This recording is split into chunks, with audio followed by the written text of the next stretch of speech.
আওয়ামী লীগের বিরুদ্ধে হয়রানিমূলক মামলা বলে তা তুলে নেওয়ার বক্তব্যে গণমাধ্যমে ভুলভাবে উপস্থাপন করা হয়েছে বলে দাবি করেছেন বিএনপি মহাসচিব মির্জা ফখরুল ইসলাম আলমগীর। বিএনপির কেন্দ্রীয় কার্যালয় থেকে পাঠানো বিজ্ঞপ্তিতে জানানো হয়, বলেন, ঠাকুরগাঁও সদরের মোহাম্মদপুর শাপলা সরকারি প্রাথমিক বিদ্যালয় মাঠে আয়োজিত সভায় দেখা বক্তব্যে ভুলভাবে গণমাধ্যমে তুলে ধরা হয়েছে, যা অত্যন্ত দুঃখজনক। বক্তব্যে তিনি বলেছেন, বিএনপির প্রতিশোধের রাজনীতি ও আওয়ামী লীগের মতো হয়রানিমূলক মামলা করতে চান না। তিনি এই ইউনিয়নে হয়রানিমূলক মামলা হলে তুলে নেওয়ার কথা বলেছেন।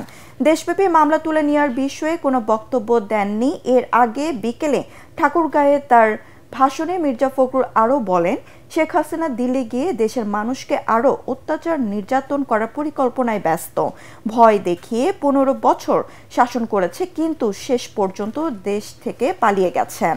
এ সময় জনগণের কাছে শেখ হাসিনাকে ক্ষমা চাওয়ার আহ্বান জানান মির্জা ফখরুল।